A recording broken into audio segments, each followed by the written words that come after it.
Bonjour à tous, bienvenue dans ce nouveau podcast. Aujourd'hui, j'ai le plaisir de partager avec vous un échange que j'ai eu récemment avec Haitham Hoballah, qui à la base était trader à Wall Street et qui se retrouve aujourd'hui coach holistique.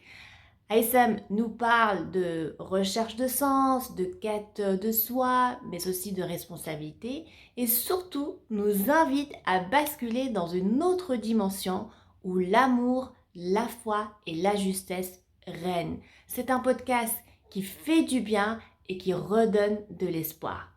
Très bonne écoute à tous. Et Eh donc, ben, écoute, merci beaucoup d'avoir accepté d'échanger sur plein de choses. On va parler de plein de choses, j'espère Inch'Allah. en tout cas. J'ai regardé un petit peu ton profil LinkedIn et ce qui m'a impressionné, c'est que tu as un background dans l'entrepreneuriat, dans le business, dans la stratégie. J'ai vu aussi le project management, donc la gestion de projet. Et puis du coup, aujourd'hui, tu es un coach holistique en bien-être. Tu pourrais un peu m'en dire davantage sur ton parcours, qu'est-ce qui a fait qu'aujourd'hui tu es un coach?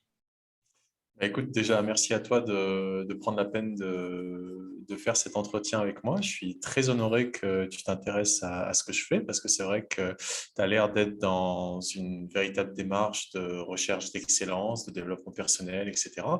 Et pour moi, ça me touche toujours lorsqu'il y a des parcours finalement qui sont un petit peu différents, mais qui arrivent à la même conclusion, plutôt à la même constatation. Je préfère plus la constatation que la conclusion parce que la conclusion, finalement, plus on en tire, moins on est dans la dynamique, moins on est dans le processus, moins on est dans l'apprentissage, plus on a de conclusions. C'est vrai que partir du principe que je sais que je ne sais rien, ou que je ne sais pas grand-chose, ou en tout cas quand je ne sais pas être capable de le reconnaître, pour moi, c'est un des fondements du coaching. C'est-à-dire être capable de questionner et d'attendre la réponse. Pas de manière passive, mais de manière humble, en reconnaissant que finalement, chaque cas, chaque situation, chaque moment dans la vie présente des challenges qui sont uniques, qui correspondent à un moment T, à une sorte de snapshot, quoi, une image comme ça arrêtée qu'on prend, et avoir l'humilité de ne pas rester bloqué dans nos schémas du passé qu'on a déjà vu. Autrement dit, je sais, j'ai l'expérience, j'ai ci, j'ai ça. C'est cette remise en question permanente qui m'a amené à me dire, bon, bah, peut-être que finalement, il va falloir que je m'enlève toutes les autres étiquettes que je m'étais mis sur la tête avant et que j'accepte qu'en fait, ma posture est celle d'un apprenti sage. Autrement dit, que je suis en permanence en apprentissage. Et cette humilité de se dire, bah, en fait, je ne sais pas grand-chose, si ce n'est que je me dois d'être juste à chaque moment, à chaque instant. Et cette recherche de justesse, finalement, à laquelle je m'astreins, en ce qui me concerne, pas de perfection, vraiment de justesse, finalement, je me suis rendu compte que de par toute ma démarche, de par tout ce que je faisais, en fait, je pouvais aider d'autres gens à également accoucher d'eux-mêmes finalement, à trouver leur propre réponse. Pas pour leur dire je sais ce que tu dois faire ou je sais j'ai la réponse à tous tes problèmes. Loin de là, bien loin de là, au contraire. J'ai beaucoup à apprendre de gens qui pensent ils ne sont pas capables. Au contraire, c'est ça qui m'a intéressé finalement, où je me suis dit, en fait, me positionner comme quelqu'un qui est capable de faire accoucher d'autres gens de leurs propres solutions, mais en fait, pour moi, c'est la meilleure manière de grandir aussi. Autrement dit, d'être dans cet échange, dans cette dialectique, c'est comme la maïeutique de Socrate, qui se contentait de poser des questions. Et en posant des questions, c'était qui le plus sage finalement? Ben, c'était lui, parce que lui, il ne donnait pas de réponse. Il posait des questions. Qui c'est qui donnait les réponses? Les personnes à qui il posait des questions. Il y a eu un déclic, qu'est-ce qui s'est passé exactement? Est-ce qu'il y a eu un moment où tu t'es dit, bon ben, je veux plus mener la vie que je menais auparavant et j'ai envie plus d'aider les gens autour de moi? En fait, le déclic pour moi, il a eu lieu il y a très longtemps déjà, il y a plus de 15 ans en fait. Il a eu lieu en 2005. J'étais à Wall Street à l'époque, je travaillais pour une entreprise de trading qui tradait ses propres fonds. Et cette entreprise-là faisait donc de la spéculation, tout simplement. En fait, je travaillais pour deux entreprises à l'époque. Une boîte qui faisait un service de ce qu'on appelle Squawk Box, c'est pour toutes les boîtes qui font du trading. S'ils n'ont pas un service de news en interne, eh bien, Squawk Box, ils ont recours à cette boîte notamment. Je ne citerai pas le nom pour ne pas faire de pub, mais cette boîte-là, en fait, faisait un service comme ça de Squawk Box pour les entreprises qui font du trading, les hedge funds, les boîtes de prop trading, les banques, etc., les petites banques d'investissement, etc.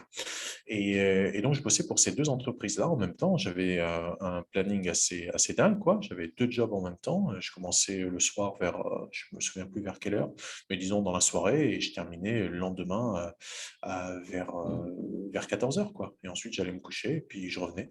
Et c'était ma vie comme ça pendant 6 mois. Et en vivant ça, en étant au cœur de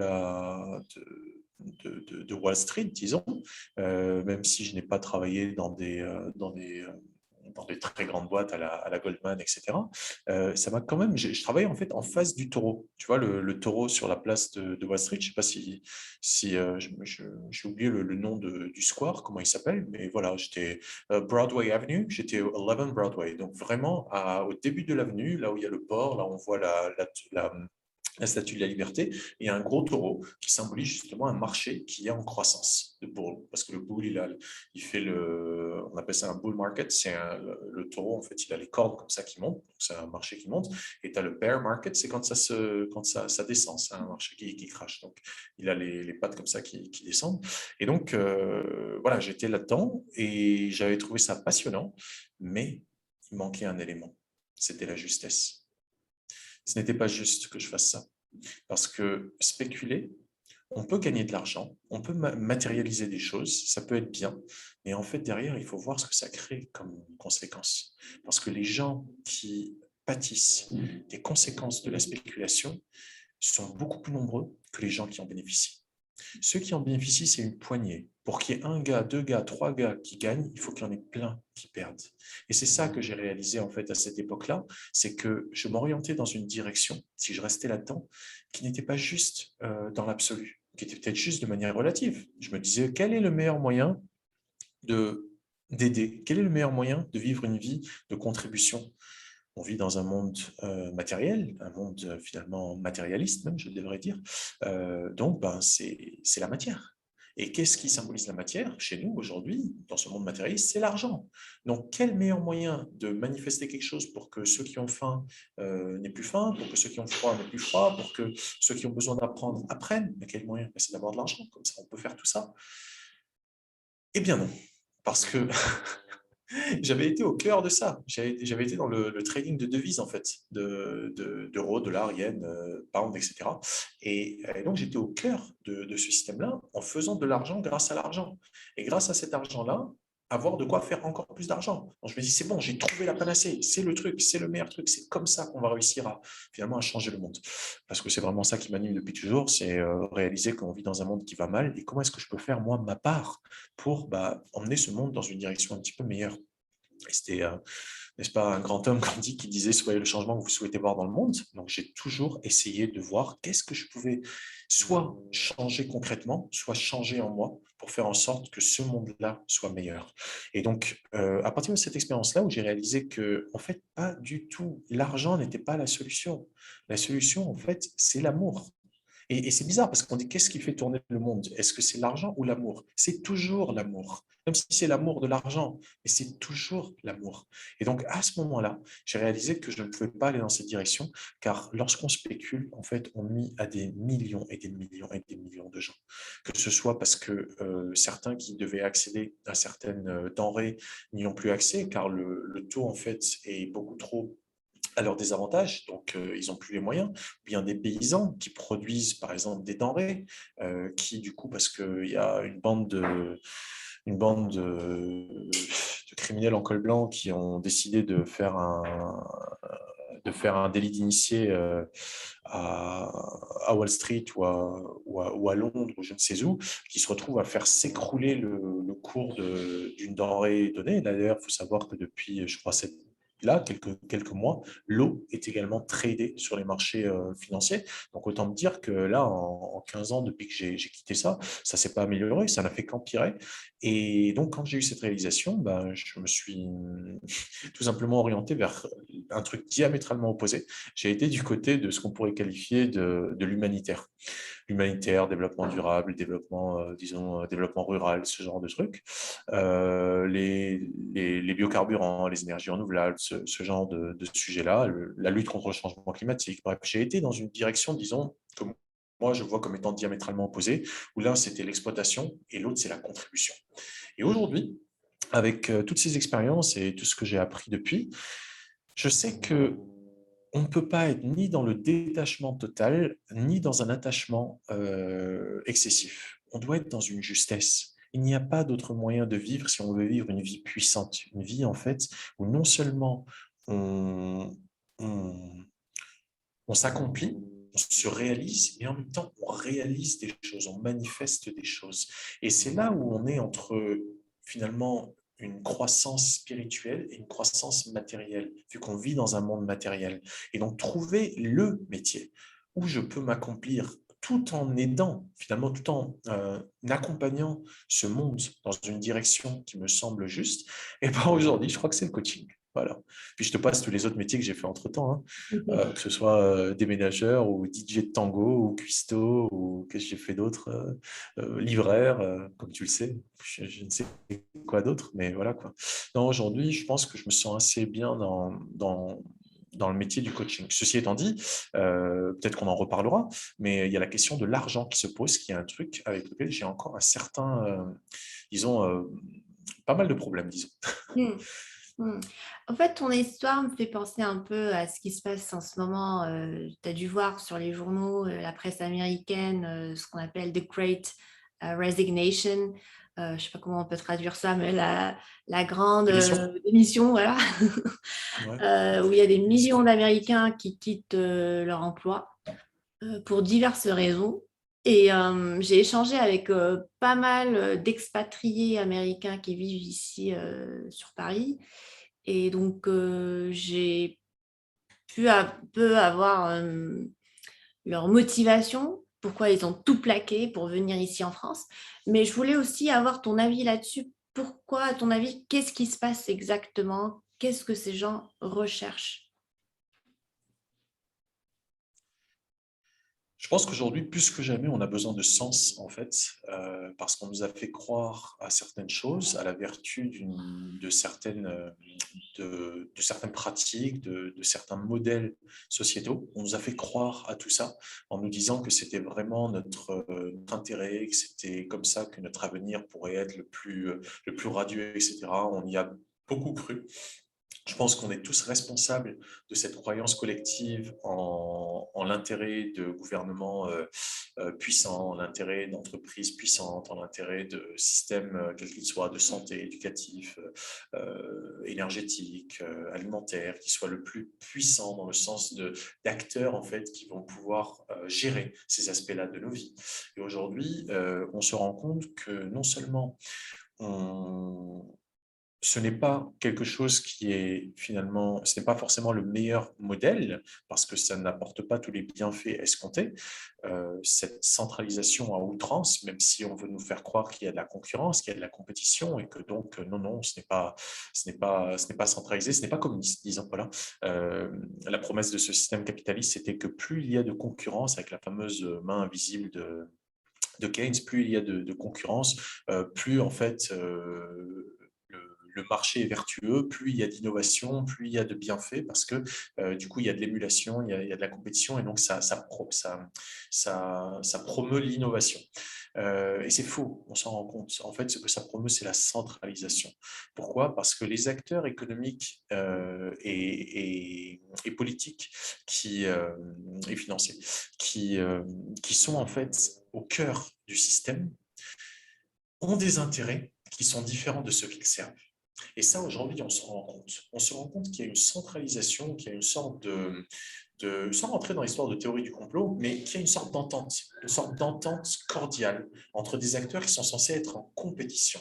Et on s'en rend compte avec les monopoles, avec tous les trucs de lois antitrust qu'ils ont dû passer et que finalement ils ont brisé, comme le Glass-Steagall Act qu'ils ont finalement brisé, alors qu'il était très utile, ce Glass-Steagall Act qui permettait de faire la différence entre d'un côté les banques commerciales et de l'autre côté les banques d'investissement. Et on nous a dit finalement dans les années 80-90 que non, finalement c'était plus utile parce que ça permettait d'utiliser l'argent des épargnants, des ménages et des entreprises pour favoriser l'investissement, etc., et la croissance. Donc, pour moi, aujourd'hui, ce manque de sens qu'on voit qui amène à ce genre de phénomène de Great Resignation ou de perte disons, de repères ou de gens qui se retrouvent sur le carreau parce qu'on les empêche de travailler sous prétexte qu'ils n'ont pas voulu s'injecter euh, quelque chose dans le corps.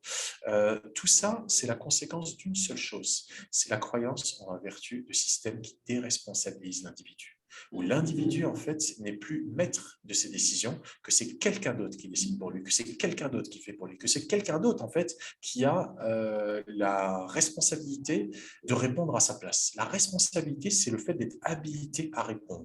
Dès lors que je concède ma responsabilité à autrui, je lui accorde une autorité sur moi, grâce à laquelle il peut me dominer. Et c'est ça, la société dans laquelle on se retrouve aujourd'hui, c'est qu'il y a toujours quelqu'un au-dessus de nous qui décide à notre place. Même si on est entrepreneur, il y a le fils qui va décider à ma place, il y a tel client qui va décider à ma place, il y a je ne sais quoi d'autre qui va décider à ma place. Et comment est-ce qu'on fait pour se responsabiliser en respectant en fait la responsabilité d'autrui à répondre à son tour, à sa manière? C'est ça en fait qu'on nous a enlevé. Sous prétexte de solidarité ou de fraternité, on nous a fait en fait culpabiliser de faire les choses à notre manière, de faire les choses d'une manière qui nous est juste. Et c'est un peu la société dans laquelle on se retrouve aujourd'hui, une société où chaque individu est inféodé à un pouvoir écrasant qui le domine en fait.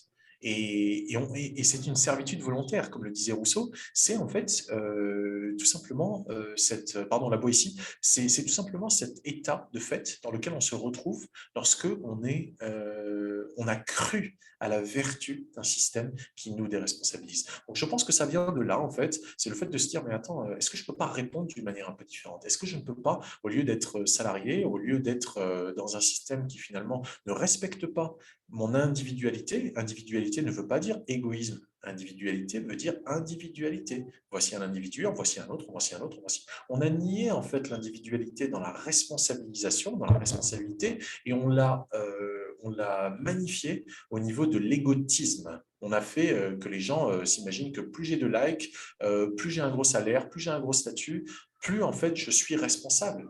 Entre les responsables financiers, entre les responsables politiques, entre les responsables économiques, on nous a fait croire que plus on avait un statut élevé, plus en fait on était responsable. C'est faux. C'est plus en fait on est individualisé dans le sens où on se responsabilise par rapport à nos choix, plus en fait on est accompli et pas l'inverse. Parce que finalement, à faire partie d'un système où chacun est mis dans une case, et dans cette case-là, on dit vas-y, tu fais ton truc, et puis si tu fais bien ton truc, tu es récompensé, et si tu le fais mal, tu seras puni. En fait, qu'est-ce qu'on fait? C'est qu'on a créé tout simplement des gens qui sont dépendants d'un système, qui ne travaillent pas dans leur intérêt, mais dans un intérêt autre qu'on est en train de découvrir de plus en plus, avec notamment l'intelligence artificielle et plein de choses qui semblent extrêmement relever beaucoup du registre, je dirais, de la théorie du complot, mais on le voit bien qu'il n'y a pas que de la théorie, il y a vraiment des choses qui se trament en fond, où on se dit, mais il y a un truc qui tourne pas rond. Est-ce que vraiment ça c'est fait pour les raisons qu'on nous dit ou est-ce que c'est fait pour d'autres raisons? Parlons de cette recherche de sens, life purpose. On dirait que voilà, tout le monde est en train de rechercher du sens dans sa vie.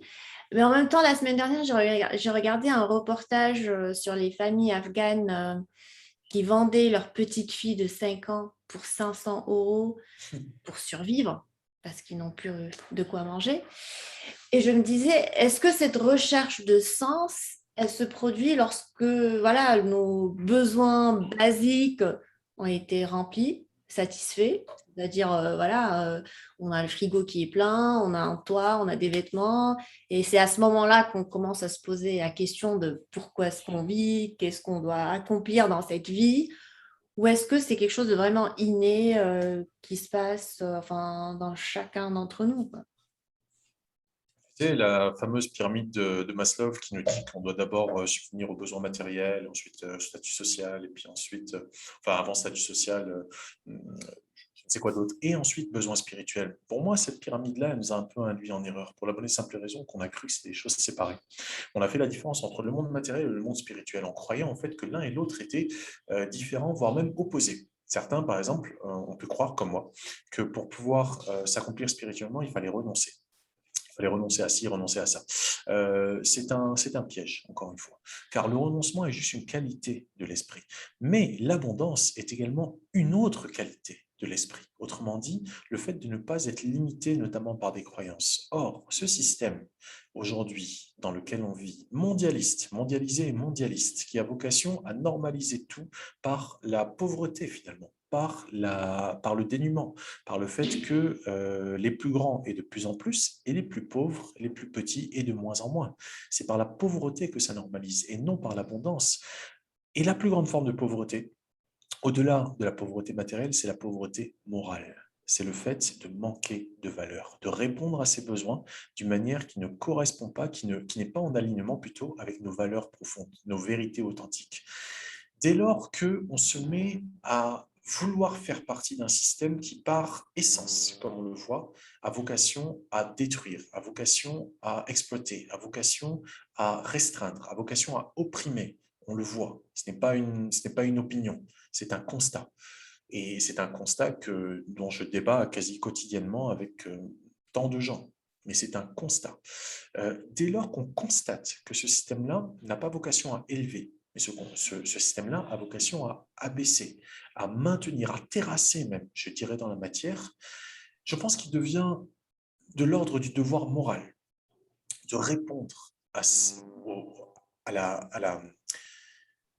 la misère qu'on voit dans le monde d'une manière qui soit juste, d'une manière où en fait on ne contribue pas à maintenir un système qui de toute façon va écraser les individus en les déresponsabilisant et en les culpabilisant.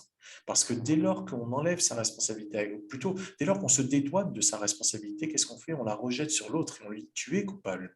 Et ceux en fait qui créent ce système, ceux qui y participent, ceux finalement qui se rendent complices de ce système, ont sur leurs épaules la responsabilité de tout le mal que ça cause. Et ceux-là qui y contribuent, c'est toi, c'est moi, c'est chacun d'entre nous. Parce que chacun d'entre nous avons grandi dans un système où on nous a fait croire qu'il fallait que ça marche comme ça, qu'il fallait en fait qu'on aille à l'école, qu'on apprenne des conneries, qu'on aille ensuite à l'université, qu'on apprenne encore plus de conneries pour avoir en fait un diplôme qui va nous permettre d'avoir un métier, qui va nous permettre d'avoir un crédit pour acheter une maison. On nous a fait croire à tout ça et on y a cru et on y a participé. Donc moi, personnellement, je me sens responsable de tout ça. Et quand je dis responsable, ça ne veut pas dire coupable. Ça veut juste dire que je ne me sens pas, je ne veux pas être irresponsable. Je veux être habilité à répondre d'une manière qui soit juste. Et pour moi, c'est un petit peu ça aujourd'hui, lorsque je vois des enfants qui meurent de faim, lorsque je vois des parents qui doivent accepter des choses absolument immorales pour pouvoir juste survivre. Ce à quoi ça me renvoie, c'est ma responsabilité personnelle dans tout ça. Pas les grands là-haut qui sont coupables, pas de problème, ils sont coupables. Ça, il n'y a aucun doute là-dessus. Pourquoi? Parce qu'ils le font sciemment, ils l'entretiennent. Quand on sait qu'avec une fraction de ce qui est dépensé pour l'armement, on pourrait résoudre le problème de la faim dans le monde. Juste, vraiment, une fraction, on résout le problème de la faim dans le monde. Et ils veulent nous faire croire que pour sauver des vies, ils doivent injecter toute l'humanité et ils doivent continuer à développer le système de l'armement, etc. Leur but n'est ni la santé ni le bien-être. Leur but, c'est le contrôle et l'exploitation. Rien d'autre. Donc, ils sont coupables parce qu'ils le font tout ça sciemment. Mais la plupart d'entre nous qui réalisons, lorsque vient le moment pour nous d'ouvrir les yeux, qui réalisons qu'on a pris part à ça par notre ignorance ou par notre consentement peut-être tacite, on ne savait pas, donc on a consenti comme ça, mais en fait, on ne nous a pas demandé notre avis, on Ça a s'est juste été retrouvé là-dedans. formaté, quoi. C'est du formatage, quoi.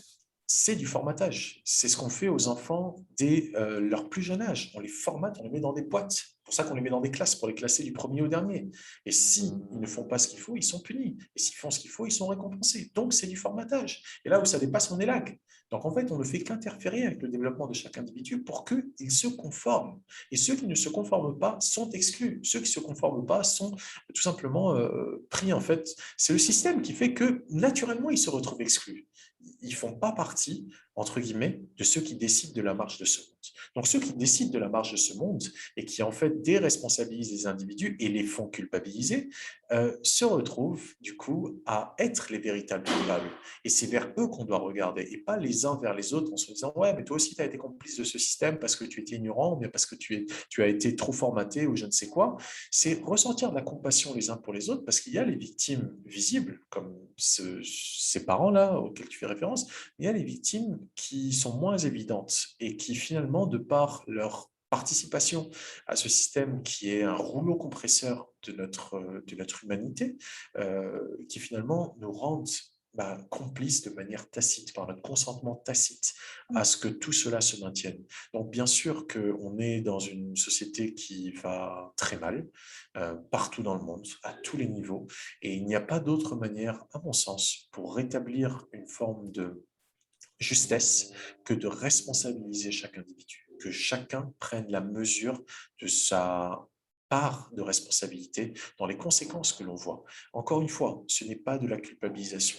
La responsabilité, c'est le fait d'être habilité à répondre, de se sentir habilité à répondre. Autrement dit, comment est-ce que je fais pour faire ma part dans ce bordel, ce truc-là dans lequel je me retrouve, auquel j'ai participé inconsciemment, involontairement, mais j'ai participé. Comment est-ce que je fais aujourd'hui? Pas par rapport au passé. Comment est-ce que je fais aujourd'hui pour transformer le futur et faire en sorte qu'on vive dans un monde qui me correspond plus à moi, à mes enfants, à mes amis, à mes voisins. Bref, je fais ma part dans un monde en fait qui est ultra complexe, de plus en plus complexe parce que c'est volontaire, pour pouvoir en fait aller dans une autre direction, celle d'une humanité en fait humaine et pas une humanité qui est inhumaine en fait, qui méprise le vivant, qui méprise la valeur de la vie ou qui met un prix de 500 $ sur un être humain.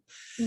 Comment est-ce que je fais pour faire ma part, pour aller dans une autre direction? C'est ça la vraie question. Et c'est une question, hein. Je n'ai pas de réponse. En Ouais. l'occurrence, pour quiconque, j'ai des réponses pour moi. Et c'est ça qui est important. C'est que je suis responsable, mais je ne cherche pas à faire de la morale à qui que ce soit. La pauvreté morale, en fait, est la conséquence d'un manque de lucidité. Dès lors qu'on commence à discerner par soi-même, personne ne peut voir à ta place. Si tu n'as plus Dieu, tu n'as plus Dieu. Quelqu'un peut dire, oui, tu vois, ici, il y a ci, ici, il y a ça, ici, il y a ça. Mais si je n'ai pas la faculté de voir, eh ben, je ne l'ai plus. Mais dès lors que je commence à devenir lucide, je ne peux plus, en fait, être pauvre moralement. Je commence, en fait, à sortir de cette forme de pauvreté morale. Et donc, je sortirai également de la pauvreté financière, de la pauvreté, de tout type de pauvreté, en fait. C'est-à-dire qu'il y a un gouffre au niveau de l'humain qui est celui de l'avidité, qui est sans fond. Et dès lors qu'on ignore les causes profondes de notre mal-être, que ce soit, comme je te dis, une pauvreté morale qui va amener à pouvoir faire des agissements, immoraux, ou une pauvreté financière qui va faire que les gens vont, encore une fois, se livrer à des agissements qui ne sont pas justes s'ils sont pauvres moralement. Dès lors qu'on sort de cette illusion qu'on va réussir à combler ce gouffre sans fond de l'avidité humaine et qu'on rentre pleinement en résonance avec qui on est, et donc on commence à agir d'une manière qui est alignée avec ce que c'est qu'être humain, par opposition à avoir, qui sont deux choses différentes, être et avoir. Elles peuvent être complémentaires, mais lorsqu'on privilégie l'une en croyant que c'est ça qu'on est, on croit qu'on est notre compte en banque, on croit qu'on est notre corps physique d'ailleurs. On n'est pas notre corps physique, on a un corps physique. Ce corps physique, c'est toute la nourriture qu'on a mangée, comme nos pensées, comme nos émotions, c'est tout ce qu'on a accumulé comme impression. Tout ça, ce n'est pas nous, c'est ce qu'on a accumulé. Dès lors qu'on s'identifie à ce qu'on a accumulé et du coup qu'on perd de vue la possibilité de devenir qui on est, eh bien, on est condamné à souffrir. Et l'avidité de vouloir plus et plus et plus et plus et plus, que ce soit pour la personne la plus pauvre financièrement ou la personne la plus riche financièrement, ça reste un gouffre sans fond. Il ne sera jamais comblé. Donc dès lors qu'on commence à faire sortir les gens de la pauvreté morale, autrement dit, qui commencent à se responsabiliser, à regarder vers eux-mêmes, à se voir comme la solution à leurs problèmes et à trouver leurs propres réponses, à ce moment-là, on pourra également sortir de la pauvreté économique, disons, financière, etc., matérielle. Et donc, moi, mon message est plus un message de responsabilité que de moralisation. C'est ça, de responsabilisation plutôt que de moralisation. C'est ça que je tenais à préciser. concrètement, ça marcherait comment? Parce que bon, il faut de tout pour faire un monde. Il faut des leaders, des followers. Moi, quand j'ai un souci avec ma voiture et que j'appelle mon assurance auto, je suis bien contente qu'il y ait une personne qui réponde au bout du fil. Ou quand je vais aller acheter du pain, je suis bien contente qu'il y ait un boulanger sur place qui vend son pain. Est-ce que ces gens-là qui font un boulot qui peut être ingrat, pas forcément épanouissant, peuvent en même temps avoir, voilà, être en recherche du sens dans leur vie et en même temps être épanouis professionnellement? C'est une question importante que celle de l'adéquation entre nos actions et nos valeurs. Quelqu'un qui est éboueur, pour prendre ce métier qui est très souvent vilipendé et qui est pourtant essentiel à nos sociétés ultra modernes, ultra urbaines, un éboueur. C'est quelqu'un, on va dire, oh, quel vil métier. Il est éboueur, il n'a même pas eu à faire d'études, peut-être il a passé un CAP, je sais pas, comme ça, et puis il est devenu éboueur, ou peut-être même pas. C'est un métier qui ne nécessite pas de qualification autre que d'avoir deux bras et deux jambes. Ok, très bien. Je caricature, hein, mais à peine. Euh, Est-ce que quelqu'un qui va se lever le matin pour aller faire un métier où il n'a pas de qualification, où il n'a pas un salaire très élevé, où il n'a pas beaucoup de reconnaissance sociale, euh, est-ce que c'est quelqu'un qui peut être heureux ou pas? C'est une question que je te pose. Ah, tu attends une réponse, papa? C'est une question que je te pose. Oui. Donc, bah, à mon avis, oui, parce que tout se passe dans la tête. S'il est heureux avec le peu de choses qu'il a, trouver des personnes qui ont énormément de choses, qui vivent dans l'abondance et qui ne sont pas forcément heureux. Alors, s'il veut être heureux, qu'est-ce qu'il doit faire? Qu'il fasse ce métier ou qu'il fasse un autre métier? S'il veut être heureux, qu'est-ce qu'il doit faire, à ton avis? Déjà accepter, accepter ce qu'il a, ce qu'il vit, et déjà commencer par ça. Je pense que déjà être dans la gratitude, dans la reconnaissance du fait qu'il puisse avoir un boulot qui soit utile dans la Mhm. société, qu'il remplisse un rôle. Voilà, donc ça pourrait déjà commencer par ça. En fait, tu l'as dit, c'est la gratitude. C'est-à-dire que dans chaque action que l'on mène, quelle qu'elle soit, on peut le faire en conscience ou en inconscience. Si on le fait en inconscience, c'est qu'on n'est pas présent en fait. On est soit dans quelque chose du passé, soit dans quelque chose du futur, mais on n'est pas dans le présent. Quelqu'un qui fait une action, une activité qui en apparence semble ingrate, mais qui le fait avec son cœur, qui le fait en fait avec de la gratitude effectivement pour la vie, qui lui procure en fait cette capacité à faire une expérience individuelle d'un phénomène incroyable, bien plus grand que lui, la vie. Et il a la, le privilège d'en faire une expérience individuelle, quelqu'un qui ressent de la gratitude pour ça et qui se dit, j'aligne mes actions avec mes pensées, avec mes valeurs, avec qui je suis vraiment au fond, et je le fais pleinement. Je le fais de manière bénévole, je le fais avec bonne volonté, peu importe le salaire. Et c'est ça le point important, c'est que l'argent, c'est un outil d'asservissement. Au lieu d'être l'art des gens, au lieu d'être la manière par laquelle les gens témoignent leur gratitude, quand quelqu'un nous donne quelque chose, on ressent de la gratitude. Quelqu'un me donne de l'huile de coco, ben, je ressens de la gratitude.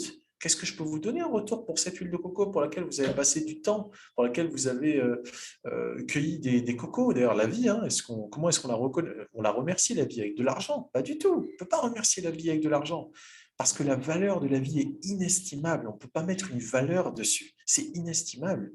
Mais quelqu'un qui va prendre de son temps de vie, pour pouvoir, de son énergie, de son temps de vie, pour pouvoir produire quelque chose, eh bien, on peut le gratifier avec notre gratitude, une certaine gratification qui va correspondre pour lui à quelque chose qui est juste.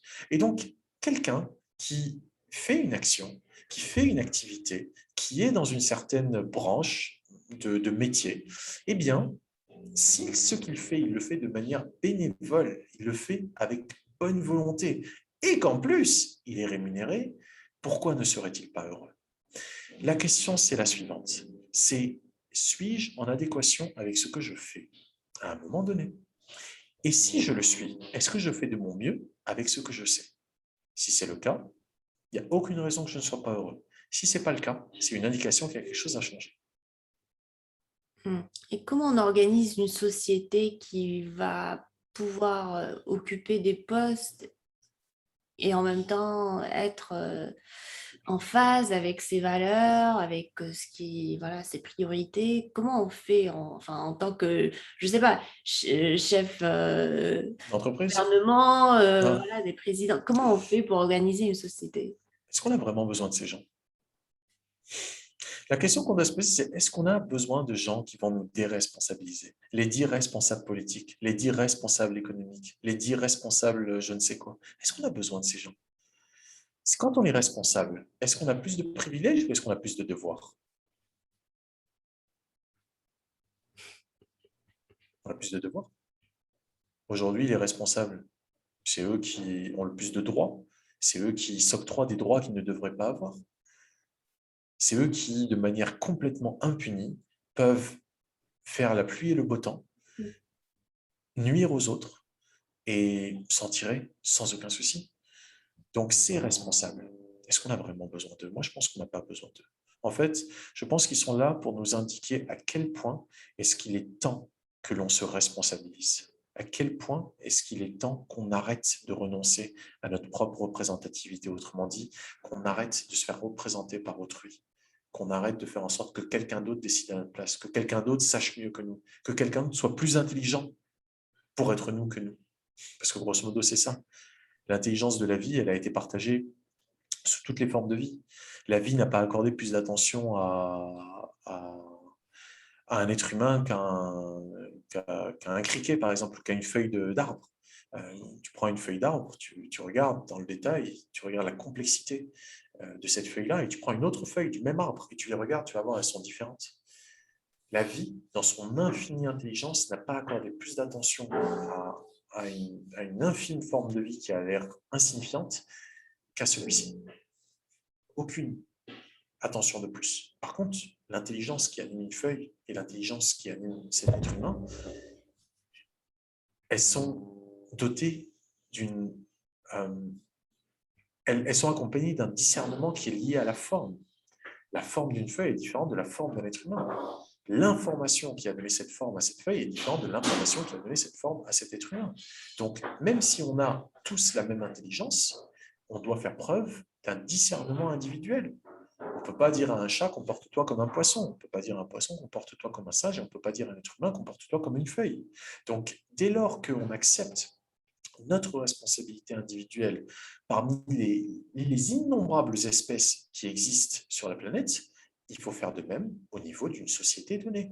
Au niveau de la société humaine, le fait de s'imaginer que je ne sais qui est plus intelligent, il a la même intelligence qui lui a été conférée par la vie, mais qu'il est plus intelligent pour être moi, ce n'est pas juste. Il est au moins aussi intelligent, dès lors qu'il s'estime responsable et que je m'estime responsable. Autrement dit, habilité à répondre d'une manière qui soit juste. À partir de là, je crois que si on rentre vraiment dans une véritable logique d'excellence humaine, vraiment de se dire, je vais devenir la meilleure version de moi-même, il n'y a plus de place pour la déresponsabilisation.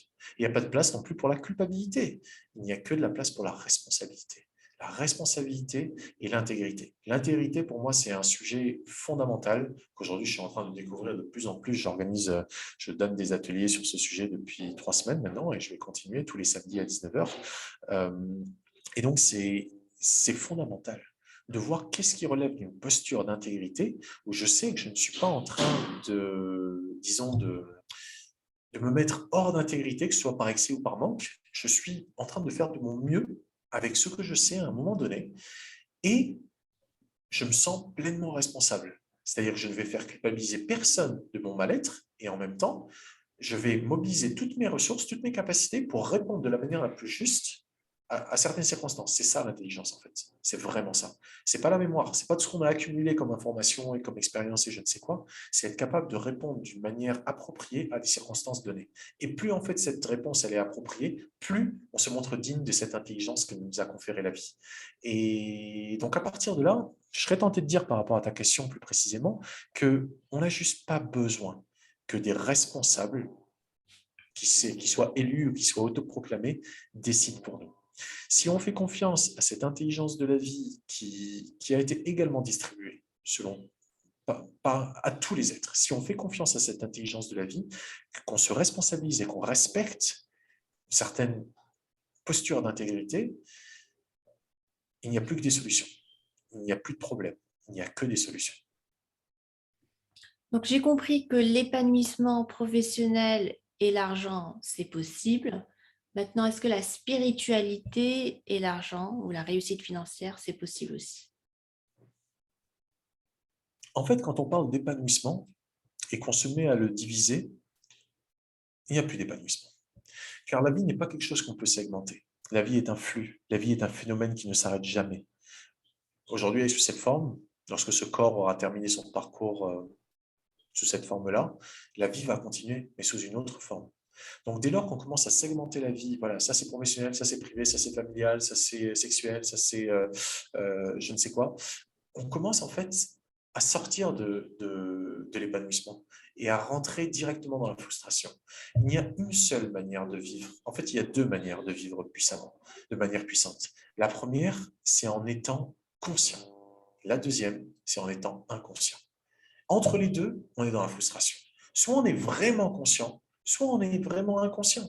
Mais dans les deux cas, l'un et l'autre vont nous permettre de vivre de manière puissante. Parce que celui qui est inconscient, il ne va même pas se rendre compte qu'il est en train de faire n'importe quoi, mais il va le faire et il va être content. Il est inconscient. Il n'y a pas de problème, on dit bien heureux les imbéciles. Et celui qui est conscient, il va également pouvoir développer une capacité de discernement qui va lui permettre de vivre de manière puissante, de prendre des décisions qui lui permettront d'aller dans la bonne direction, de faire la part des choses, de dire voilà, ça c'est comme ci, ça c'est comme ça. Mais dès lors qu'on commence en fait à vouloir segmenter sans avoir conscience de toutes les implications, on sort de euh, la vie et on rentre dans la survie. Autrement dit, est-ce que j'ai poussé assez de pions dans la direction de mon épanouissement professionnel cette semaine? Ah oui, très bien, +1. Ah mince, mais j'ai dû faire des concessions sur le plan de mon épanouissement familial. Mince, -1. On rentre dans la frustration, forcément. Donc, je serais tenté de te dire que déjà sur ce point-là de l'épanouissement, ou de l'accomplissement, ou de la réalisation, on ne peut pas segmenter. Car la vie est un flux. Et donc, dès lors qu'on commence à segmenter, on sort de la vie. On rentre dans une compréhension, dans une appréhension intellectuelle qui est très utile, où on va pouvoir analyser, on va pouvoir disséquer, on va pouvoir discriminer, dire ça c'est bien, ça c'est pas bien. Mais en même temps, on n'est plus vraiment dans la vie. On est juste dans une projection qu'on fait sur la vie. Or, l'épanouissement, comme quand on pense à une fleur qui se comment on dit ça en français, blossom, tu vois, qui s'épanouit, Éclore. qui éclot et voilà, qui se développe à son plein potentiel. En fait, c'est lié à l'exubérance de la vie qui se manifeste au travers de la tige par la sève et qui monte. Et la tige qui ne réussit plus à contenir cette exubérance de la vie, cette joie de la vie qui veut se manifester et qui du coup commence à donner un bourgeon, puis le bourgeon éclot et puis ça donne une fleur. Donc si on s'identifie à la vie plutôt qu'à un être limité par sa profession, par sa famille, par son conjoint, par ses finances, par son corps, par je ne sais quoi, si on s'identifie à ça, on est voué à être frustré. Donc soit on choisit de vivre de manière complètement inconsciente, et auquel cas, c'est bon, on va pouvoir plus ou moins s'épanouir, et ça devrait aller, je pense. Je ne sais pas comment c'est, parce que je n'ai pas été de ce côté-là à fond, je n'ai pas été jusqu'au point de l'inconscience totale, mais au niveau de la conscience, je vois bien ce que ça implique comme effort pendant un temps, en tout cas, mais lorsque on commence à ouvrir un petit peu nos perspectives, notre capacité de perception, on voit bien à quel point ça devient puissant de vivre consciemment, à quel point en fait on peut commencer à manifester, on peut commencer vraiment à, à laisser son potentiel éclore et à du coup ne plus être dans la frustration, à vraiment être dans le présent. Quand on dit le présent, c'est un cadeau, ça s'entend aussi, à être en train de vivre avec bonne volonté cet instant qu'on est en train de vivre, sans regret du passé et sans peur du futur. Et donc par rapport à l'argent, le fait de pouvoir être dans un alignement sur le plan de notre accomplissement, que ce soit matériel ou spirituel, sans faire la différence entre les deux, eh bien l'argent effectivement est une question qui est un petit peu épineuse parce que l'argent n'est plus l'art des gens. L'argent est devenu un moyen en fait de mettre en esclavage les gens, autrement dit d'exploiter. et non plus de libérer. Lorsque quelqu'un me donne quelque chose qui est utile, je veux lui exprimer ma gratitude. Et comment je la lui témoigne, ma gratitude? Eh bien, un des moyens qui a été longtemps utilisé, ça a été le troc. Donc, je donnais autre chose à quelqu'un en échange de ce qu'il m'apportait, et puis ça allait. Mais à un moment, on se dit, mais attends, j'ai plus besoin de carottes, je vais peut-être échanger mes carottes contre des betteraves. Puis le mec à qui je donne des betteraves, il les a pas encore produites, elles sont pas encore sorties du sol. Et moi, entre-temps, mes carottes, elles sont en train de pourrir, les carottes que l'autre m'a données contre mes navets. Et ben, mes carottes, pour pouvoir les échanger contre des betteraves, et ben, si elles sont pourries, ça va être compliqué. Donc, qu'est-ce qu'on fait? On a créé en fait un médium, un vecteur de valeur qui était non périssable. Ça a commencé par des coquillages, etc., etc. Autrement dit, quelque chose qui en soi n'a pas une valeur directement utile. C'est juste un moyen dont justement la seule utilité est de servir de moyen. Ce n'est pas une fin en soi. Or, aujourd'hui, les coquillages, qui sont devenus ces zéros qui s'affichent sur un écran, sont devenus la fin. Donc, c'est devenu le but, en fait. Donc, on est dans une société qui est profondément sataniste. Pourquoi? Satan, ça vient de l'ancien araméen Shatan, qui a donné Shaitan en arabe. Eh bien, Shatan, ça veut dire la densité. On vit dans une société qui a accordé à la densité de la matière plus d'importance que la réalité de ce qu'elle est. La matière, les scientifiques nous le disent, c'est 0,0001% de ce qui existe. Peut-être 0,01, peut-être 0,001, mais c'est une infime partie. 99,99%, c'est rien en fait, c'est du vide. Les physiciens quantiques le disent, les prophètes le disent, les saints le disent. Bref, ce n'est pas un truc, ce n'est pas une information nouvelle. Euh, on sait que la matière n'est qu'une illusion, cette densité de la matière. Lorsqu'on confère à la densité de la matière plus de valeur que l'information qu'il y a derrière la matière, car ton corps, cet ordinateur, ce micro, tel animal, tel truc en bois, sont faits des mêmes atomes. Ce sont les mêmes atomes qui viennent et qui reviennent en permanence. Ce qui va faire la différence entre cette forme-là et cette forme-là, c'est l'information qui va organiser les atomes. Donc, dès lors qu'on commence à accorder plus de valeur à la matière qu'à l'information, ou l'esprit, si tu veux, eh bien, on commence à sombrer dans le satanisme. Autrement dit, à accorder à cette matière un pouvoir sur nous qui nous maintient qui nous terrasse en fait, qui nous maintient en fait dans une vénération de la matière. Donc c'est ça le grand danger. Et c'est pour ça que aujourd'hui, je peux le dire, c'est pour ça que des gens comme moi ont un grave problème avec l'argent, parce qu'on n'arrive pas à trouver un équilibre entre euh, justesse et justesse de notre, comment dire, de la, de la contrepartie et contribution. Moi, je suis tout à fait conscient que cette vie ne m'appartient pas. Je fais partie de la vie et cette vie m'a été prêtée. Elle m'a été prêtée. Elle ne m'est même pas donnée. Elle m'est prêtée sous cette forme-là. Un jour, elle changera de forme. Donc, comment est-ce que je fais pour contribuer à la vie? Et en même temps, comment est-ce que je fais pour que mes besoins matériels, on vit dans un monde matériel, ce corps c'est de la matière, cet ordinateur c'est de la matière, pour que mes besoins dans ce monde matériel soient comblés d'une manière qui soit en accord avec cette valeur de contribution? Comment est-ce que je fais ça? Comment est-ce que je fais de la manière la plus qui honore le mieux cette intelligence que la vie est et qu'elle me permet de manifester d'une manière absolument unique sans dévoyer la valeur en fait de contribution qui est essentielle. Car comment est-ce qu'on évalue la réussite d'une vie, le succès d'une vie?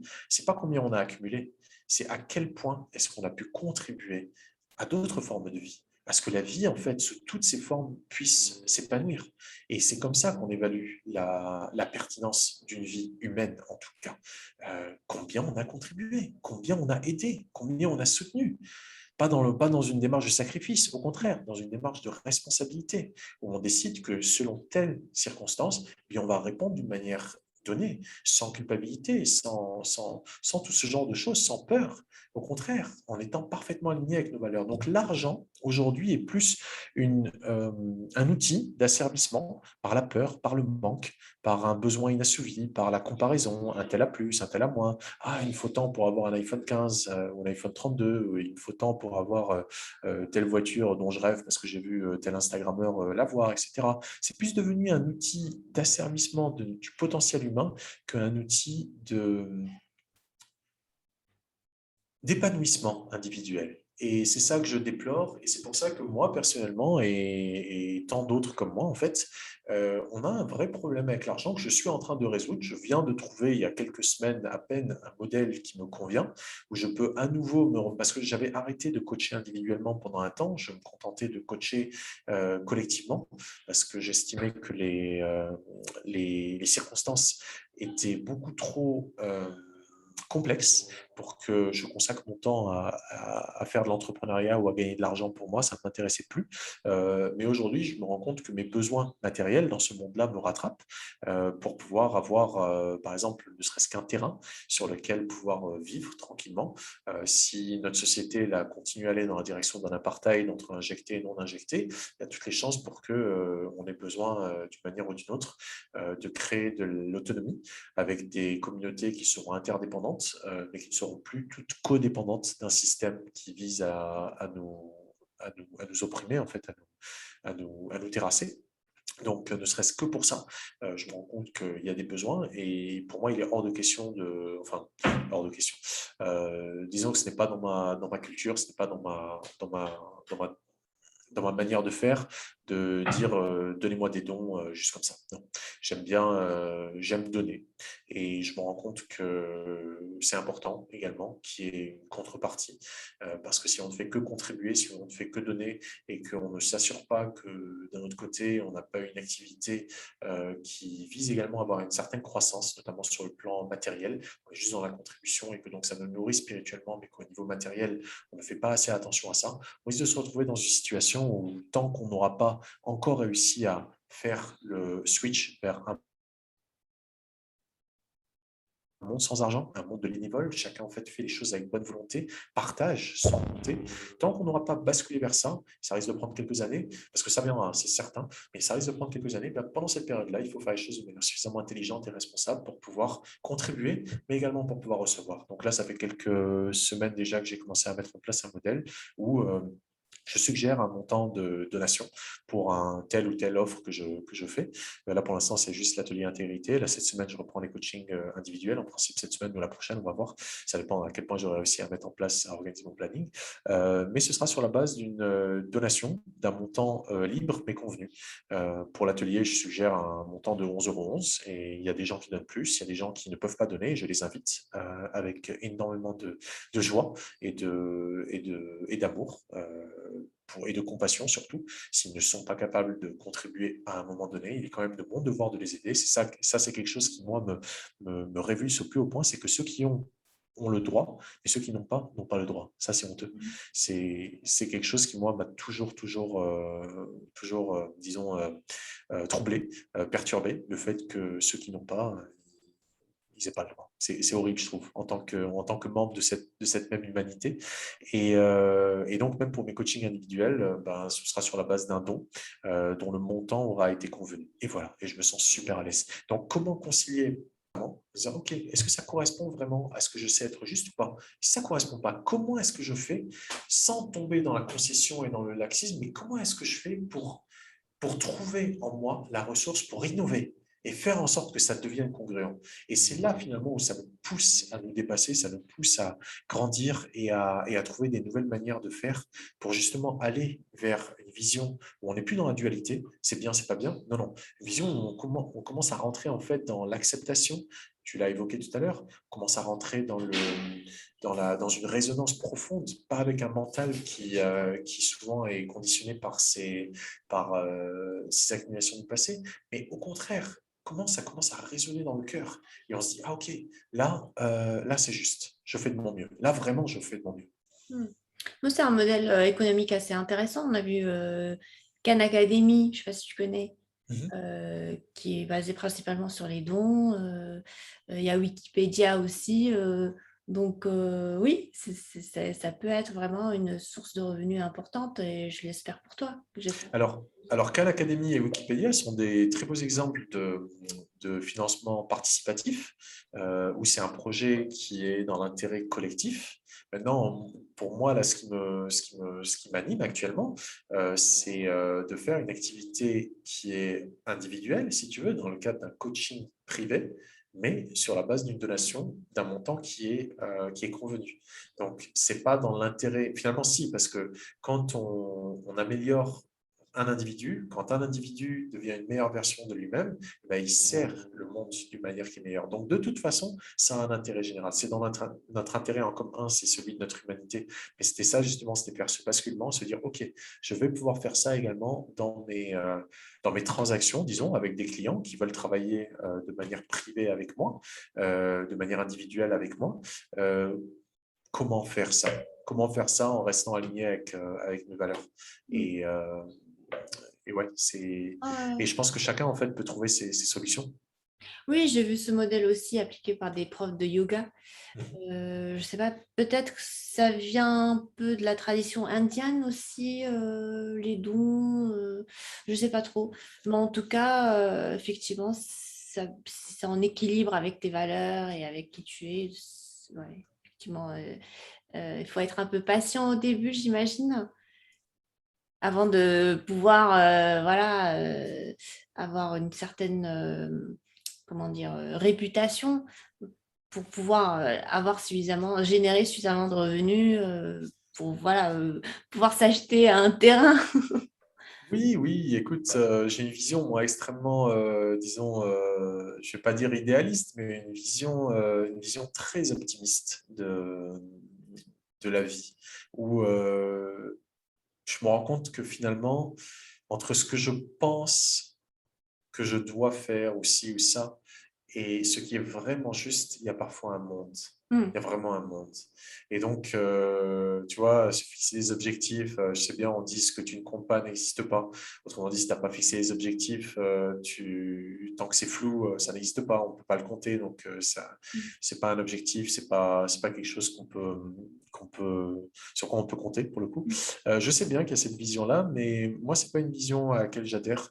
De ma propre expérience directe, je sais que parfois, avec mon petit mental, je peux croire que ci ou ça devrait être comme ci ou devrait être comme ça, et intervient un événement, une rencontre, qui fait que du jour au lendemain, tous les efforts que j'avais fournis qui allaient dans la direction de avoir tant de ci, à atteindre tel objectif pour pouvoir enfin être heureux, etc. Tout ça est juste balayé. Pourquoi? Parce que quelqu'un, il vient, il me met le truc sur un plateau d'argent, il dit, ben voilà, vas-y, et Ouais. ça m'est arrivé tellement de fois que finalement, j'ai arrêté de réfléchir comme ça en me disant avoir atteint tel objectif, avoir tant de clients. Vraiment, c'est pour moi, plus que jamais aujourd'hui, une invitation qu'on nous fait dans ce monde euh, qui est en train de basculer dans une autre dimension, quelque part, qu'on ne connaissait pas jusque-là, qui n'est pas encore facile à définir, mais que certains parlent de 5D, je ne sais pas si tu as entendu parler de ce terme déjà. Euh, on est en train de basculer dans autre chose, c'est de toute Hmm. évidence, on ne reviendra jamais à un monde d'avant, c'est fini.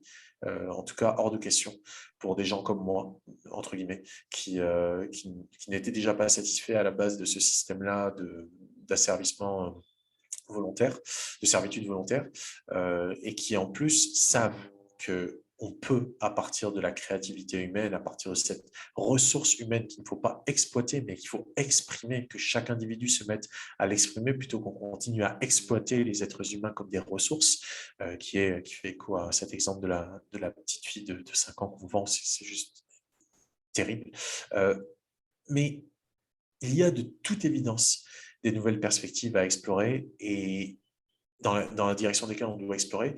Et si on se fait suffisamment confiance pour pouvoir faire un saut, un saut de foi, comme on dit en anglais, un leap of faith, qu'on s'autorise en fait à sauter dans le vide et à se dire, je vais avancer pas après pas, sans savoir où je vais aller. Mais je sais que ce pas est juste. Et ce pas aussi est juste. Et ce pas aussi est juste. On est forcément amené, on sera forcément amené à arriver quelque part qui sera peut-être bien plus beau que si on avait voulu tracer à tout prix une route telle qu'on l'avait définie, telle qu'on l'avait planifiée, etc. En tout cas, moi, Ouais, parce que c'est ça qui finalement, me, on a un petit cerveau, hein, on n'a pas une vision globale de la chose. Il y a énormément de choses qui nous échappent. Donc, ça, on est humain, on n'est pas des super dieux. Alors, c'est pas tant le cerveau qui est petit, c'est la foi. La Très foi. souvent, c'est qu'on manque de foi. Parce que notre cerveau, c'est un outil magnifique. Notre cerveau, c'est lui qui a permis de créer tous ces trucs grâce auxquels on communique là. Le mien, le tien, celui d'un autre, peu importe. Mais tout ça, à un moment ou à un autre, a été imaginé dans un esprit humain qui est du coup habilité à faire fonctionner un corps humain qui, avec ses mains, avec sa parole, avec tout ça, peut manifester tout plein de choses dans le monde. Donc, le cerveau n'est pas tant à mettre en défaut, je dirais. Le cerveau, il est OK. Le problème, c'est la foi. C'est-à-dire qu'on a tendance à croire à ce qu'on voit et ce qu'on ne voit pas, on n'y croit pas. Or, si on est capable de développer suffisamment de foi en nous pour savoir que telle chose est juste et telle autre chose est injuste, même si on nous menace, même si on nous fait peur, même si on nous fait culpabiliser, avoir la foi, de savoir que... Et la foi n'a rien à voir avec la croyance, hein. La croyance, c'est effectivement lié au mental, ce genre de choses, au cerveau, disons. Mais la foi, c'est dans le cœur. La foi, c'est lié à la vie. La foi, ce n'est pas quelque chose qu'on peut disséquer, qu'on peut expliquer. C'est quelque chose qui relève d'un état, en fait. Un état de foi, où on sait que c'est juste. Hmm. Sans nuire à autrui, bien sûr. Mais on sait que ce qu'on fait, que ce qu'on dit, que ce qu'on veut, que ce à quoi on aspire est juste. Dès lors qu'on a suffisamment de foi, eh bien, on peut faire le premier pas. Et puis, si on a fait le premier, on fera le suivant, et le suivant, et le suivant. Et ainsi de suite, jusqu'à arriver finalement à ce à quoi on aspire. Peu importe la manière dont on s'y prend. Il suffit, comme je le disais, d'une rencontre, il suffit d'une parole. Il suffit que quelqu'un dise quelque chose qui va nous inspirer pour que ceux qui nous inspirent, en fait, deviennent finalement notre réalité, deviennent notre quotidien. Comme toi, j'imagine, avant que tu te lances dans l'activité des cartes postales, euh, il y a un moment où l'idée t'a touché, l'idée t'a percuté. C'est-à-dire, ah oui, tiens, c'est une idée. Puis c'est devenu ton quotidien à un moment donné. Comme qu'on se marie, avant qu'on se marie, on n'était pas mariés. Avant qu'on rencontre la personne avec qui on se marie, avant qu'elle change notre vie à jamais, on n'était pas mariés. Il suffit d'un instant. On aurait pu regarder ailleurs, on ne l'aurait pas vu, et on ne se serait jamais marié avec elle. Donc cette foi, en fait, de d'accepter que les expériences que la vie nous met sur notre chemin sont justes et que lorsque viendra le bon moment, l'enseignant apparaîtra, l'outil apparaîtra, le lieu apparaîtra, la relation apparaîtra. Peu importe ce qui apparaîtra, ça apparaîtra. Le moment venu, jusque-là, en toute intégrité et en responsabilité, est-ce que je peux faire le pas suivant?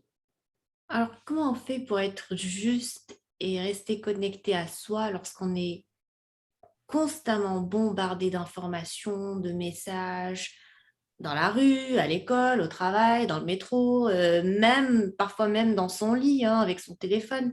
Comment on fait? À un moment ou à un autre, il faut être capable de faire la part des choses entre ce qui nous appartient et ce qui ne nous appartient pas. Beaucoup trop souvent, on accumule tout plein de choses, d'idées, de pensées, de choses également matérielles qui n'ont rien à faire chez nous, mais qu'on accumule. Qu'on accumule, pourquoi? Parce que par défaut, en fait, c'est pas nous qui décidons, c'est un tel sur telle chaîne qui va dire un truc et et les producteurs de cette chaîne ou les algorithmes de tel réseau social qui vont décider de ce qu'on va laisser pénétrer notre champ de perception. Et bien, à un moment, le fait de revenir à qui on est devient vital. Surtout en cette période hyper anxiogène que beaucoup d'entre nous vivent, avec tout plein d'informations qui sont assénées, avec tellement de redondance et tellement de violence sans cesse croissante, avec tellement également de, de, de dissonance qui nous met dans un état où à un moment, un truc était vrai, et puis demain c'est faux, et puis ce qui était faux, demain redevient vrai, et puis etc. Ça nous met dans un état de complète dissonance cognitive où on ne sait plus qui on est, on ne sait plus où on est, on ne sait plus qu'est-ce qui est juste, qu'est-ce qui n'est pas. À un moment ou à un autre, juste revenir à la vie devient vital. Et la vie, c'est quoi? La vie, c'est respirer. La vie, c'est sentir l'air qui rentre dans ses poumons et qui sort de ses poumons.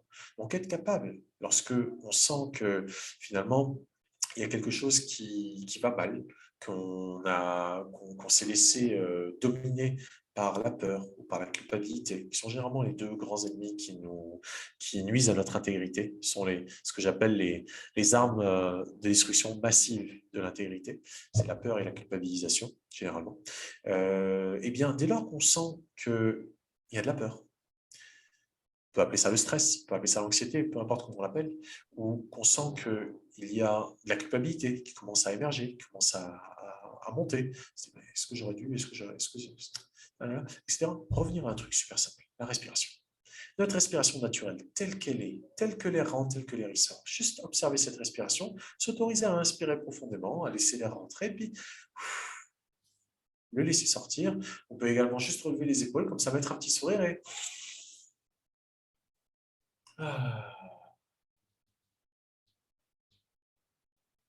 ça change tout.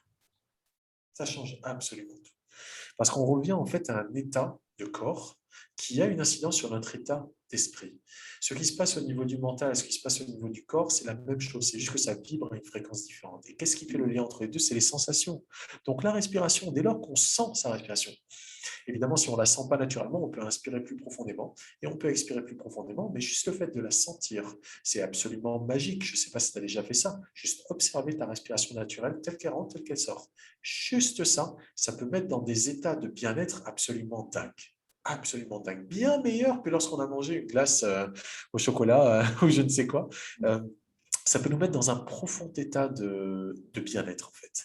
Et pour un être humain, il n'y a rien de plus fondamental que d'être. Donc, si on n'est pas bien, si on n'est pas dans le bien-être, qu'on est dans le mal-être, c'est normal qu'on se laisse plus facilement pénétrer par des informations anxiogènes. Pourquoi? Parce que notre intégrité n'a pas été assurée. On doit être bien.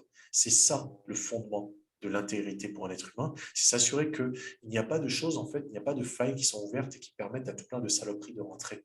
Et donc, dès lors qu'on commence à s'assurer qu'on va bien, ok, je vais bien, maintenant je peux aller dans le monde. Si on ne s'assure pas de ça, déjà, si on ne s'assure pas qu'on est bien et qu'on est tout le temps dans un mal-être qui est inconscient et involontaire, bien sûr, eh bien, on va tout simplement être perméable à tout plein disons, d'attaques informationnelles, émotionnelles, physiques même, des maladies qui peuvent être dues à des bactéries ou à des je ne sais quoi. Du coup, on va être beaucoup plus susceptible de développer des états physiques, émotionnels, mentaux qui ne nous appartiennent pas.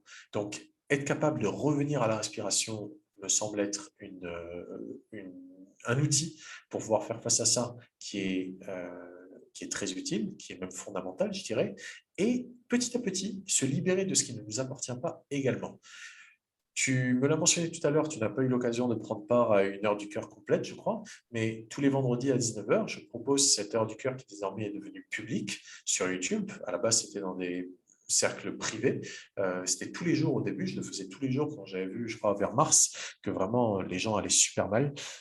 Tous les jours, j'avais proposé une heure du cœur libre, bien sûr, sans rien à payer, où en fait on élevait notre vibration pour se libérer en fait de ce qui ne nous appartient pas, en entrant en fait dans un état de résonance. La résonance en fait avec la fréquence sacrée de la vie qui fait battre notre cœur. Dès lors en fait qu'on sort du mental qui lui la plupart du temps est aberré par toutes les choses qui se sont imprimées en nous, dès lors en fait qu'on rentre en résonance avec la fréquence sacrée du cœur, eh bien on se met en fait à se libérer de choses qui ne nous appartiennent pas. Et ça passe notamment par les sensations physiques.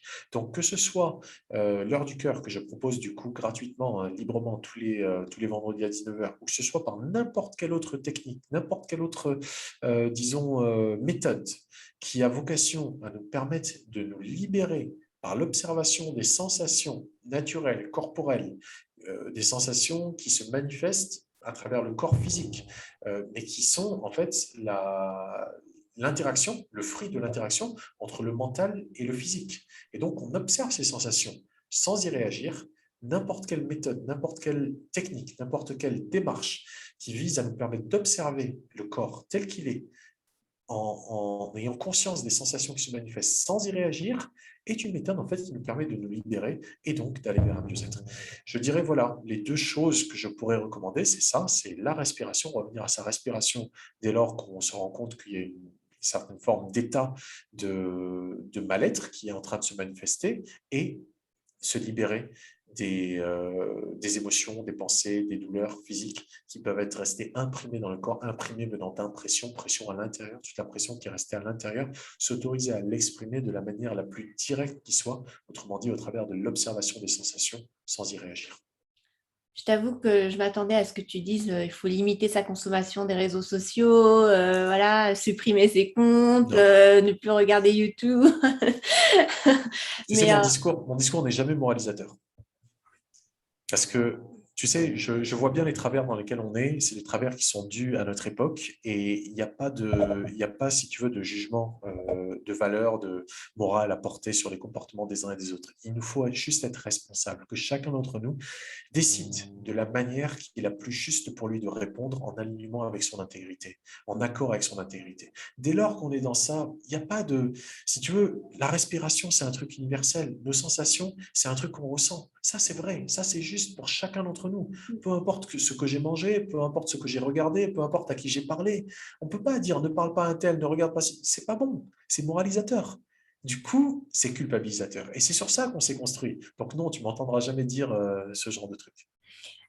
justement, en parlant de respiration, est-ce qu'il y a une routine ou un rituel que tu recommanderais euh, à nous tous de faire voilà, au début de la journée ou en fin de journée pour rester vraiment connecté avec soi? Euh, alors, actuellement, je suis plutôt mal placé pour parler de, pour être un exemple de ce qu'il faut faire pour se sentir bien toute la journée parce que ça va, j'ai de la marge. Je suis plutôt robuste comme gaillard en termes de capacité, en termes de résilience, en termes de capacité à accomplir les choses. Ça fait plusieurs mois que j'ai un rythme de vie comment dire, assez peu sain finalement, parce que je travaille énormément. Je ne sais pas si ça se voit pas trop sur ma tronche aujourd'hui, mais ça va, j'ai un peu dormi cette nuit, mais je travaille énormément. Je passe des heures et des heures et des heures devant mon ordinateur sans quasiment prendre de pause. Je vois très peu souvent le soleil.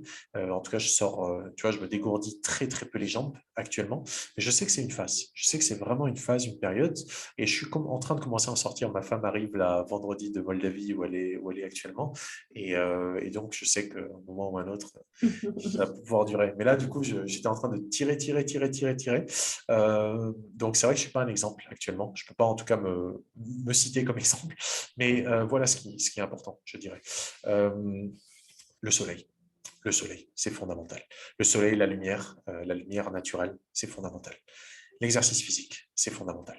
Le fait de bouger son corps d'une manière qui permet de libérer les tensions, de créer en fait des endorphines, de provoquer en fait de la, de la, des endorphines, de l'ocytocine, de l'adrénaline, bref, tout plein de choses qui vont nous permettre de nous sentir mieux. C'est hyper important. Le contact physique, c'est hyper important. Le fait de se toucher, de toucher quelqu'un, que quelqu'un nous touche, c'est quelque chose qui peut vraiment changer la vie. Moi, j'étais danseur de tango, enfin, je le suis, même si ça fait plus d'un an là, que je n'ai pas dansé, à cause de tous ces trucs-là. Euh, mais en tango, voilà, le contact humain, c'est vraiment thérapeutique. La musique également. La musique, ça élève énormément l'é- l'état d'esprit dans lequel on est. Hier, tu m'as dit que tu as regardé l'émission, enfin l'atelier du dimanche avec Michel, DJ Essence of Time, où il nous a parlé des vertus de la musique en 432 Hz, qui est donc raccordée à 432 Hz au lieu de 440 Hz, qui est en fait l'accordage, le réglage qu'avait mis en place Goebbels, le ministre de la, enfin pas le ministre, mais je ne sais quoi de Hitler, de la propagande. Et donc, ils avaient tout accordé en 440 Hz, qui n'est pas du tout une fréquence qui est en accord avec la vie. Donc, 432, ça l'est. Donc, Michel nous parlait de ça hier, des vertus de la musique en 432 Hz. Et puis surtout, de se faire du bien, peu importe comment on le fait, de se faire du bien. On peut se faire du bien en faisant du yoga. C'est vrai que faire du yoga, c'est formidable. On peut se faire du bien en faisant de la méditation. On peut se faire du bien en mangeant une glace sans culpabilité. On peut se faire du bien en voyant des copains. On peut se faire du bien de plein, plein, plein de manières. Moi, en fait, si tout ce que je faisais ne me faisait pas du bien, parce que je sais que dans la contribution de ce que je fais, ben, il y a plein de gens qui en bénéficient. Et ça, pour moi, c'est important. Le fait de me dire que cette petite vie-là, elle est en train de faire quelque chose qui est plutôt bien pour d'autres petites vies qui en ont besoin, et ben ça, moi, ça me nourrit. Donc voilà, il y a une dimension peut-être énergétique, je ne suis pas expert dans le domaine, mais il y a peut-être une dimension énergétique où plus tu donnes, en fait, plus tu reçois. Mais c'est vrai que je manque de rien. Je me sens plutôt bien, même si je sais que mon mode de vie actuellement est un mode de vie qui n'est pas pérenne sur la durée, parce que ce n'est pas sain en fait de travailler autant, d'être autant devant un ordi, de ne pas avoir beaucoup d'activité physique, de ne pas manger comme je sais que je devrais manger correctement, mais ce n'est qu'une période. Et enfin, et ça rejoint un peu cette dimension de se faire du bien, le fait d'être en accord avec les éléments, avec le soleil et avec la lune, peu importe comment on le pratique, mais le fait d'être en accord avec ces éléments. Pour les femmes, par exemple, lorsqu'elles ont leurs règles, ben, le fait de prendre du temps pour soi, le fait de ne pas vouloir forcément être à un niveau de performance qu'a attendu cette société plutôt qu'à projeter comme image sur tous les êtres humains, cette société de consumérisme à outrance, qu'il faut tout le temps performer, performer. Non, je me sens mal, ben, je prends du temps pour moi. C'est hyper important. Le fait de pouvoir prendre le temps de se ressourcer, d'aller avec le rythme des saisons, le rythme de la nature, le fait de se remettre au contact de la nature, ça c'est un point très important aussi. Le fait de toucher de la terre, le fait d'avoir ses pieds au contact de la terre, du sol, d'aller se promener en bord de mer, par exemple, chose que je me suis accordé, privilège que je me suis accordé ce matin, ça faisait des mois que je n'avais pas été. Bref, il y a tout plein de choses qu'on peut faire pour se mettre en résonance en fait avec les éléments, à commencer par le soleil et la lune. Car le soleil, en fait, est ce qui permet à ce corps d'exister. C'est le soleil qui fait que les plantes poussent, et que ces plantes qui poussent, soit on les mange, soit on mange des animaux qui ont mangé ces plantes-là. Et c'est la lune, en fait, qui a permis à nos mamans de pouvoir avoir leur cycle, et donc de donner naissance à ce corps. Donc, dès lors qu'on est en accord avec le soleil et la lune, avec le masculin, avec le féminin, avec le yang, avec le yin, avec le jour, avec la nuit, bref, dès lors qu'on est en accord avec les éléments, qu'on est dans un équilibre et qu'on est bien conscient de notre place au sein d'un équilibre bien plus grand, eh bien, on commence à aller de mieux en mieux. C'est une évidence. Et dès lors qu'on est en désaccord, qu'on est en désharmonie avec tout ça, eh bien, on va de mal en pis. Et c'est l'expérience, je dirais, directe qui est importante. Pas parce que quelqu'un le dit, mais parce que moi, j'en ai fait l'expérience. Enfin, parce que chacun en fait l'expérience. Et c'est ça qui est important. C'est que sortir de la croyance, être capable de dire, voilà, bah, je ne sais pas. Donc, j'essaye, peut-être, je vais essayer, je vais expérimenter. Et si ça marche, bah, j'accepte. Ça marche comme ça. Mais la meilleure manière, plutôt que d'avoir à faire toutes les erreurs du monde, parce qu'on n'aurait pas assez d'une vie si on voulait tout expérimenter, c'est de conscientiser. Autrement dit, d'être capable de prendre conscience d'un truc. Parce que quelqu'un, on a fait l'expérience directe, bien parce que quelqu'un a suffisamment, disons, de lucidité pour être capable de nous faire percevoir les choses, pour nous faire prendre conscience. C'est une prise de conscience, en fait, ça nous prend la conscience. Ah ouais, c'est beaucoup plus rapide et beaucoup plus efficace. Donc, dès lors, en fait, qu'on est dans une démarche d'amélioration, de vouloir aller vers ce qui nous correspond et sortir, en fait, de ce qui ne nous correspond pas, qu'on se met au contact des éléments, qu'on respecte ce corps, qu'on respecte ses pensées, qu'on respecte ses émotions, et qu'on va de plus en plus en fait vers une véritable démarche d'excellence à être soi-même, et d'arrêter de s'imposer des choses qui ne nous correspondent pas. Je pense que c'est OK, et chacun peut trouver sa manière de faire. Je ne pense pas qu'il y ait une manière pour tout le monde de faire. Mm. Et en fonction des périodes qu'on vit, on va changer. Il y a eu une période, il y a un peu plus d'un an là, je faisais 3-4 heures de yoga assez intensif par jour. Et j'étais OK avec ça. Aujourd'hui, c'est plus le cas. Aujourd'hui, je suis dans d'autres pratiques. Je fais autre chose. Des choses qui me correspondent mieux à cette période de ma vie, mais qui me vont, mais qui sont toujours en rapport avec le soleil et la lune, avec le principe masculin et le principe féminin, et avec l'esprit et la matière, quoi. Et c'est hyper important de pouvoir trouver un équilibre, peu importe comment chacun s'y prend, et trouver un équilibre entre ces deux principes de la vie. Bah écoute, Taïsem, merci beaucoup pour cet échange. Ça a été Merci à toi, Safa. rafraîchissant et en même temps reposant, hein. Je me sens encore plus calme que tout à l'heure. Je suis Merveilleux, de nature calme, mais là, je me sens encore plus reposée.